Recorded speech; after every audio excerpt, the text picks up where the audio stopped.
ધોરણ 6 વિજ્ઞાન પ્રકરણ 10 ગતિ અને અંતરનું માપન motion and measurement of distances પહેલી તથા બુજોના વર્ગમાં ઉનાળા દરમિયાન કરેલા પ્રવાસની ચર્ચા ચાલતી હતી. એક છોકરો તેના વતનમાં રેલવે, બસ અને છેલ્લે બળદગાડા દ્વારા ગયેલો.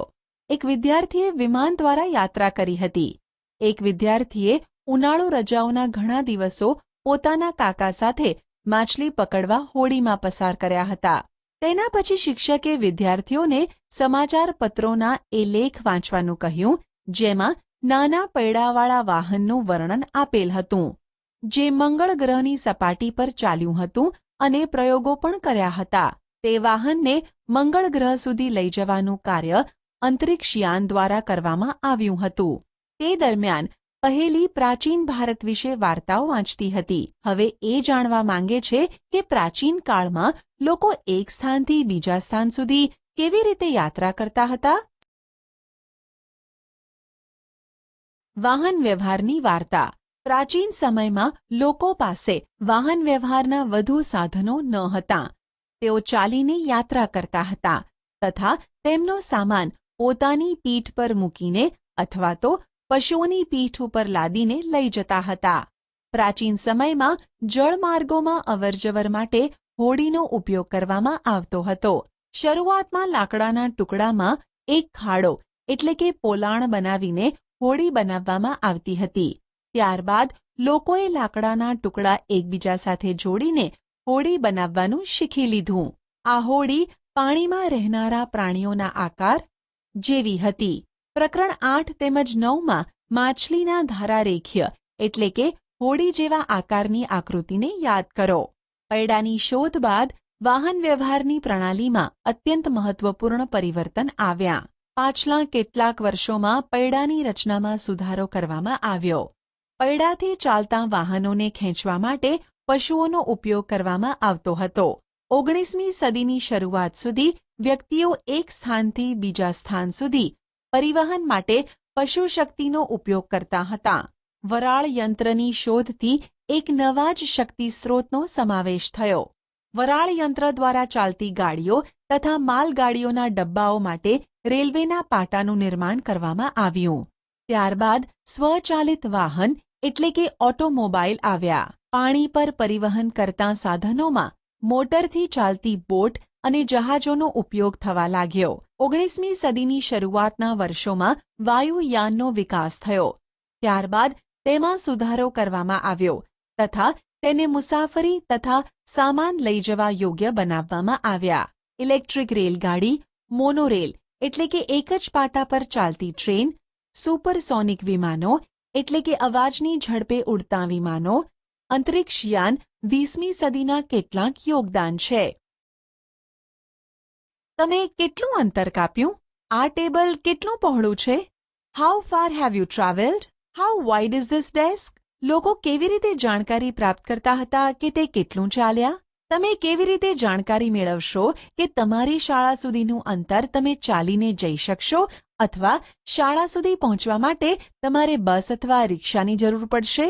શું તમારે કંઈ ખરીદવું હોય ત્યારે બજાર સુધી ચાલીને જવું સંભવ હોય છે? તમે આ પ્રશ્નોના ઉત્તર કેવી રીતે મેળવશો?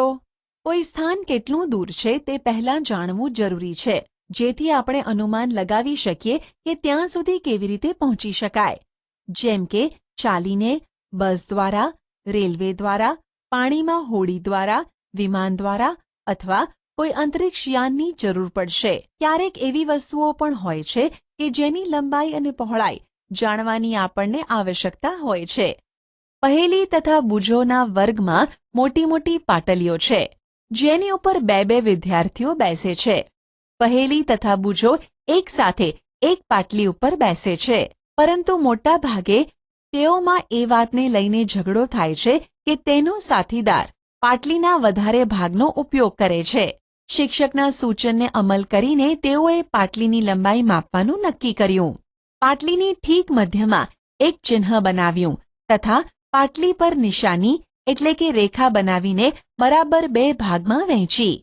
તે બંને પોતાના મિત્રો સાથે ગિલ્લી દંડા રમવાના શોખીન છે.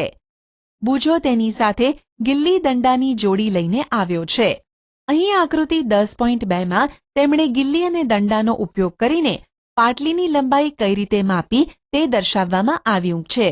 તેવું લાગે છે કે પાટલીની લંબાઈ 2 દડાની લંબાઈ તથા 2 ગિલ્લીની લંબાઈ બરાબર છે.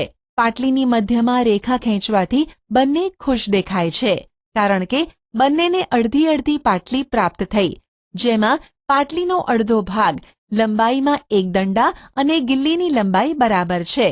કેટલાક દિવસ પછી મધ્યમાં ખેંચેલ રેખા એટલે કે લીટી ભૂંસાઈ ગઈ. બુજોનો જૂનો ગિલ્લી દંડો ખોવાઈ ગયો હોવાથી તેની પાસે ગિલ્લી દંડાની નવી જોડી છે. હવે જોઈએ કે તે ગિલ્લી દંડાની નવી જોડીનો ઉપયોગ કરીને કેવી રીતે પાટલીની લંબાઈ માપે છે.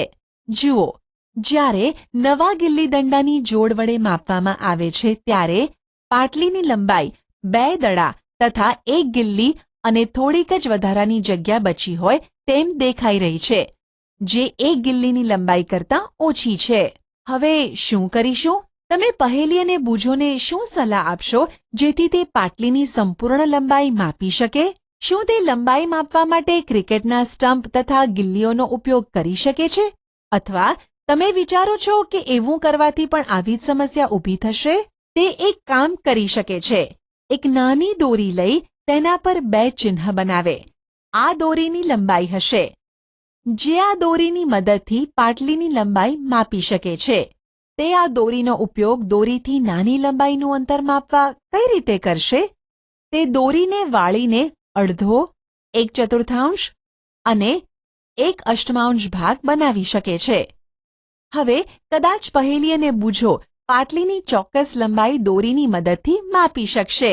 તમે કહેશો કે તે તેના કંપાસ બોક્સમાં રહેલી ફૂટપટ્ટીનો ઉપયોગ કરીને પણ તેઓ તેમની સમસ્યા હલ કરી શકે છે? હા, વાસ્તવમાં આવું કરવું જોઈએ. બુજોએ વાંચ્યું હતું કે જ્યારે આવા માપનના ચોક્કસ સાધનો ન હતા ત્યારે લોકો કેવી રીતે અંતર માપતા હશે તથા તે જાતે પણ ભિન્ન ભિન્ન અંતર માપવાનો પ્રયાસ કરી ચૂક્યો છે. એવા કેટલાય પ્રસંગો આવે છે જ્યારે આપણે લંબાઈ માપવાની જરૂરિયાત પડે છે. દરજી કપડાની લંબાઈ, તેમાંથી ઝભ્ભો બનશે કે નહીં તે જાણવા માટે માપે છે. મિસ્ત્રી કોઈ કબાટની લંબાઈ કેમ માપે છે? કારણ કે તે જાણી શકે કે તેના દરવાજા બનાવવા માટે કેટલા લાકડાની જરૂર પડશે. કોઈ ખેડૂતને પોતાના ખેતરની લંબાઈ, પહોળાઈ તથા ક્ષેત્રફળ જાણવાની આવશ્યકતા એટલા માટે હોય છે કે તે જાણી શકે કે તેના ખેતરમાં કેટલા બીજ રોપવાની જરૂરિયાત છે તથા તેને તેના પાક માટે કેટલા પાણીની જરૂર પડશે. જ્યારે તમને પૂછવામાં આવે કે તમારી લંબાઈ કેટલી છે ત્યારે તમે એક સરળ રેખીય લંબાઈ બતાવશો કે જે તમારા માથાથી તમારા પગની એડી સુધીની લંબાઈ બરાબર હોય. આ સાવરણી કેટલી લાંબી છે? આ પાટલી કેટલી પહોળી છે? દિલ્હીથી લખનઉ કેટલું દૂર છે? પૃથ્વીથી ચંદ્ર કેટલો દૂર છે? આ બધાય પ્રશ્નોમાં એક વાત સરખી છે. તે બધા 2 સ્થાનો વચ્ચેના અંતર સંબંધિત છે. 2 સ્થાન પાટલીની 2 કિનારીની જેમ નજીક હોઈ શકે છે અથવા તેનાથી વિપરીત જમ્મુથી કન્યાકુમારીની જેમ એકબીજાથી અત્યંત દૂર પણ હોઈ શકે છે. ચાલો હવે આપણે અંતર અથવા લંબાઈ માપીએ ત્યારે ચોક્કસ રીતે શું કરવું જરૂરી છે તે જાણવા કેટલાક માપન કરીએ. કેટલાક માપન. સમ મેઝરમેન્ટ્સ. પ્રવૃત્તિ 1. આ પ્રવૃત્તિ સમૂહમાં રહીને દરેક એક કરીને કરો. તમારા પગલાંની લંબાઈને એકમ માપ માનીને તમારા વર્ગની લંબાઈ તથા પહોળાઈ માપો. તમને એવું લાગ્યું કે કેટલોક ભાગ માપવાનો બાકી રહી ગયો કે જે તમારા પગલાંની લંબાઈથી નાનો છે? પહેલાની જેમ તમે તમારા પગલાંની લંબાઈ માપવા માટે દોરીનો ઉપયોગ કરો. તમારા પરિણામોની નોંધ કોષ્ટક 10.1માં કરો. પ્રવૃત્તિ 2. સમૂહમાં કાર્ય કરો. તમારામાંથી પ્રત્યેક તમારી વહેંચનો ઉપયોગ તમારા વર્ગના ટેબલની લંબાઈ માપવા માટે કરો. માપન માટે અહીંયા પણ તમે એ જુઓ છો કે તમારે તમારી એક વહેંચ જેટલી લાંબી દોરી તથા આ દોરીની લંબાઈના ટુકડાઓના ભાગની આવશ્યકતા પડશે. તમારા તારણોને કોષ્ટક 10.2માં લખો. આપણે જોઈએ છે કે માપનનો અર્થ અજ્ઞાત જથ્થાની કેટલાક જ્ઞાત જથ્થા સાથે સરખામણી. આ જ્ઞાત જથ્થાને એકમ કહે છે. કોઈ માપના પરિણામને બે ભાગોમાં વ્યક્ત કરી શકાય છે. એક ભાગ સંખ્યા છે, જ્યારે બીજો ભાગ માપવામાં આવેલ લંબાઈનો એકમ હોય છે. ઉદાહરણ તરીકે, પ્રવૃત્તિ 1માં જો વર્ગના રૂમની લંબાઈ તમારા 12 પગલાંની લંબાઈ બરાબર હોય તો 12 એક સંખ્યા છે તથા પગલાંની લંબાઈ એક એકમ છે, જેને માપવા માટે પસંદ કરવામાં આવ્યો હતો. હવે કોષ્ટક 10.1 તથા 10.2માં નોંધેલા બધા માપોનો અભ્યાસ કરો. શું પ્રત્યેકના પગ વડે માપવામાં આવેલા વર્ગખંડની લંબાઈ સરખી છે? શું બધાની વેંત દ્વારા માપવામાં આવેલી ટેબલની લંબાઈ સરખી છે? કદાચ આ પરિણામ ભિન્ન ભિન્ન હોઈ શકે છે, કારણ કે તમારી વેંતની લંબાઈ તમારા મિત્રની વેંતની લંબાઈથી અલગ હોઈ શકે છે. તેવી જ રીતે બધા જ વિદ્યાર્થીઓના પગલાંની લંબાઈ અલગ અલગ હોઈ શકે છે. જેથી તમે વેંત અથવા પગલાંની લંબાઈ દ્વારા માપેલ અંતર કોઈ વ્યક્તિને બતાવો છો ત્યારે તે વાસ્તવમાં એ સમજી શકતો નથી કે તે ચોક્કસ કેટલી લંબાઈ ધરાવે છે, કારણ કે વાસ્તવિક લંબાઈ જાણવા માટે વેંત અથવા પગલાંની લંબાઈ જાણવી આવશ્યક છે. આથી આપણને માપનના કેટલાક એવા એકમોની આવશ્યકતા છે જે દરેક વ્યક્તિ માટે સમાન હોય. માપનના પ્રમાણિત એકમો સ્ટાન્ડર્ડ યુનિટ્સ ઓફ મેઝરમેન્ટ્સ. પ્રાચીન સમયમાં પગની લંબાઈ, આંગળીની જાડાઈ તથા પગલાંના અંતરથી માપન થતું હતું. આ બધા માપનના એકમોનો વાસ્તવમાં ઉપયોગ થતો હતો. હડપ્પા સંસ્કૃતિના લોકોએ ચોક્કસ લંબાઈના સારા એકમનો ઉપયોગ કર્યો હશે, કારણ કે ખોદકામ દરમિયાન પ્રાપ્ત થયેલા કેટલાક નમૂનાઓ ચોક્કસ ભૌમિતિક આકાર ધરાવતા હતા. કોણીથી આંગળીઓના છેડા સુધીનું અંતર ક્યુબિટ કે જે પ્રાચીન ઇજિપ્તના લોકો ઉપયોગ કરતા હતા, તેને વિશ્વના અન્ય દેશોમાં પણ માન્યતા પ્રાપ્ત હતી. વિશ્વના વિભિન્ન ભાગોના લોકો લંબાઈના એકમ સ્વરૂપે ફૂટનો ઉપયોગ કરતા હતા. અલગ અલગ વિસ્તારોમાં ફૂટની લંબાઈ થોડી અલગ અલગ હતી. લોકો 1 ગજ કપડું ફેલાયેલી ભુજાના છેડાથી પોતાના સુધી માપતા હતા. રોમવાસી પોતાના પગ અથવા પગલાંઓ દ્વારા લંબાઈ માપતા હતા. પ્રાચીન ભારતમાં ટૂંકું અંતર માપવા માટે આંગળી અથવા મુઠ્ઠીનો ઉપયોગ કરતા હતા. આજે પણ ભારતના કેટલાક શહેરોમાં ફૂલમાળી ફૂલહારને વેચતી વખતે પોતાના હાથની લંબાઈનો ઉપયોગ એકમ માત્રા તરીકે કરે છે. સુવિધા અનુસાર શરીરના એવા અનેક ભાગોનો એકમો સ્વરૂપે ઉપયોગ થતો રહ્યો છે. તેથી પ્રત્યેક વ્યક્તિના શરીરના માપોમાં થોડી ભિન્નતા હોવાને કારણે માપનમાં મૂંઝવણ આવી હશે. વર્ષ 1790માં ફ્રેન્ચે માપનની ચોક્કસ રીત બનાવી, જેને મેટ્રિક પદ્ધતિ કહે છે. એક સમાનતા માટે સમગ્ર વિશ્વમાં વૈજ્ઞાનિકોએ માપનની એકમ માત્રાઓનો એક જૂથને સ્વીકારી લીધું છે. આજકાલ જે માપન પ્રણાલીનો ઉપયોગ થઈ રહ્યો છે, જેને આંતરરાષ્ટ્રીય એકમ પ્રણાલી એસઆઈ યુનિટ કહે છે. લંબાઈનો એસઆઈ એકમ મીટર છે. આકૃતિ 6માં મીટર પટ્ટી બતાવવામાં આવી છે. તમારા કંપાસ બોક્સમાં રહેલ 15 સેન્ટીમીટરની ફૂટપટ્ટી પણ બતાવવામાં આવી છે. પ્રત્યેક મીટરને 100 બરાબર ભાગોમાં વિભાજિત કરી શકાય છે, જેને સેન્ટીમીટર કહે છે. 1 સેન્ટીમીટરને 10 બરાબર સરખા ભાગ હોય છે, જેને મિલીમીટર કહે છે. આ રીતે 1 metre is equal to 100 centimetre, 1 centimetre is equal to 10 millimetre. લાંબા અંતરને માપવા માટે મીટર એક સુવિધાજનક એકમ નથી. એના માટે આપણે એક મોટા એકમનો ઉપયોગ કરીએ છીએ, જેને કિલોમીટર કહે છે. 1 kilometre is equal to 1000 metre. હવે આપણે આપણી બધી માપન પ્રવૃત્તિઓમાં એકમ માત્રાનો ઉપયોગ કરીને પુનરાવર્તિત કરી શકીએ છીએ તથા લંબાઈને એસઆઈ એકમમાં માપી શકીએ છીએ. એવું કરતાં પહેલાં આપણે અંતર તથા લંબાઈ માપવાની સાચી રીત જાણવી આવશ્યક છે. લંબાઈનું સાચું માપન, કરેક્ટ મેઝરમેન્ટ ઓફ લેન્થ. આપણા દૈનિક જીવનમાં આપણે અનેક પ્રકારની માપન માત્રાઓનો ઉપયોગ કરીએ છીએ. લંબાઈ માપવા માટે આપણે મીટર સ્કેલનો ઉપયોગ કરીએ છીએ. દરજી માપપટ્ટીનો ઉપયોગ કરે છે, જ્યારે કપડાના વેપારીઓ મીટર પટ્ટીનો ઉપયોગ કરે છે. કોઈ પણ વસ્તુની લંબાઈ માપવા માટે યોગ્ય સાધનનો ઉપયોગ કરવો જોઈએ. તમે માપપટ્ટીનો ઉપયોગ કરીને વૃક્ષની જાડાઈ તથા તમારી છાતીનો ઘેરાવો માપી શકતા નથી. આવા માપોને માપવા માટે માપન પટ્ટી એટલે કે મેઝરિંગ ટેપ વધુ સુવિધાજનક છે. નાની વસ્તુઓ જેવી કે તમારી પેન્સિલનું માપ લેવા માટે તમે તમારા કંપાસ બોક્સમાં રહેલ 15 સેન્ટીમીટરની ફૂટપટ્ટીનો ઉપયોગ કરી શકો છો.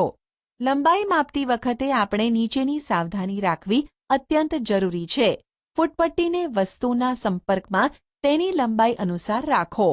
કેટલીક ફૂટપટ્ટીના છેડા તૂટેલા હોઈ શકે છે. તમે આવી ફૂટપટ્ટીનો શૂન્ય આંક જોઈ શકતા નથી. આવી સ્થિતિમાં ફૂટપટ્ટીના શૂન્યાંકથી માપ લેવાનું ટાળો. તમે ફૂટપટ્ટીમાં બીજો કોઈ પૂર્ણાંક જેમ કે 1 સેન્ટીમીટર ઉપયોગમાં લઈ શકો છો. ત્યારે તમે બીજા છેડાના અવલોકનમાંથી પહેલાનું અવલોકન બાદ કરીને યોગ્ય લંબાઈ પ્રાપ્ત કરી શકો છો.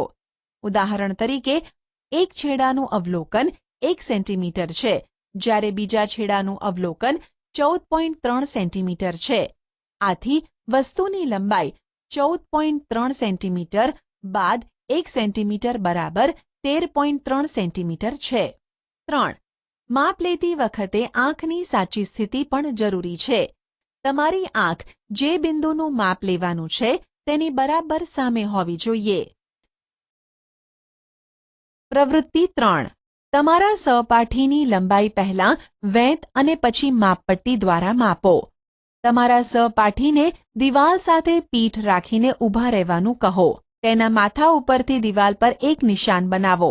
હવે આ ચિહ્ન સુધીની લંબાઈ પહેલા તમારી વેંત દ્વારા માપો અને પછી માપપટ્ટી દ્વારા માપો. અન્ય વિદ્યાર્થીઓને પણ આ જ રીતથી લંબાઈ માપવાનું કહો. બધા તારણ કોષ્ટક 10.3માં લખો. વિવિધ વિદ્યાર્થીઓ દ્વારા પ્રાપ્ત પરિણામોનું ધ્યાનપૂર્વક અધ્યયન કરો. કોલમ 2માં પરિણામ એકબીજાથી ભિન્ન હોઈ શકે છે, કારણ કે વિદ્યાર્થીઓની વેંતની લંબાઈ એકબીજાથી ભિન્ન હોઈ શકે છે. હવે કોલમ 3ના પરિણામોને જુઓ, જેમાં બધા માપ યોગ્ય માપન માત્રા દ્વારા લેવામાં આવ્યા છે. આ પરિણામ એકબીજાના માપની અત્યંત નજીક છે, પરંતુ શું તેઓ સંપૂર્ણ સમાન છે? જો ના, તો તમારા વિચારથી શા માટે તફાવત દેખાય છે? આખરે બધા એક જ સ્કેલનો ઉપયોગ કરી રહ્યા છો. ભિન્ન ભિન્ન વેંતોનો ઉપયોગ તો નથી કરી રહ્યા. આ માપ લેવાની નાની ત્રુટીઓ દ્વારા હોઈ શકે છે. માપનની આવી કેટલીક ત્રુટીઓ વિશે જાણકારી તથા વ્યવહારમાં લાવવાના મહત્વ વિશે ઉપરના ધોરણમાં અભ્યાસ કરશો. કોઈ વક્રરેખાની લંબાઈ માપવી. Measuring the length of curved line. આપણે કોઈ વક્રરેખાની લંબાઈ મીટર સ્કેલ વડે માપી શકતા નથી. વક્રરેખાની લંબાઈ માપવા માટે આપણે દોરીનો ઉપયોગ કરી શકીએ છીએ. પ્રવૃત્તિ 4. વક્રરેખા AB ની લંબાઈ માપવા માટે કોઈ દોરીનો ઉપયોગ કરો. દોરીના એક છેડા પર ગાંઠ બનાવો. આ ગાંઠને બિંદુ A પર રાખો.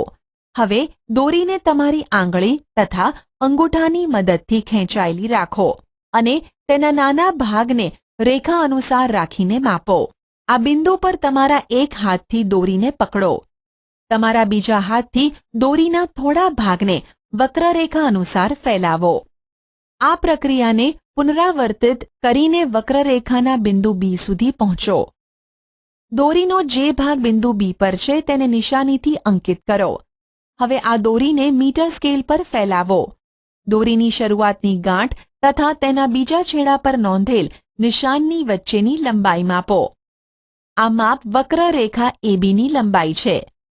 આપણે જોયું કે અંતર તથા લંબાઈનું ચોક્કસ માપન માપવા માટે અત્યંત ચોકસાઈ રાખવી પડે છે અને માપન માટે કેટલાક પ્રમાણભૂત એકમ તથા માપન પરિણામોને વ્યક્ત કરવા માટે આપણને કેટલાક યોગ્ય સાધનોની જરૂર પડશે. આપણી આસપાસની ગતિશીલ વસ્તુઓ. મૂવિંગ થિંગ્સ અરાઉન્ડ અસ. પ્રવૃત્તિ 5. એવી વસ્તુઓ વિશે વિચારો જે તમે હમણાં જ જોઈ છે. તેની યાદી કોષ્ટક 10.4માં લખો.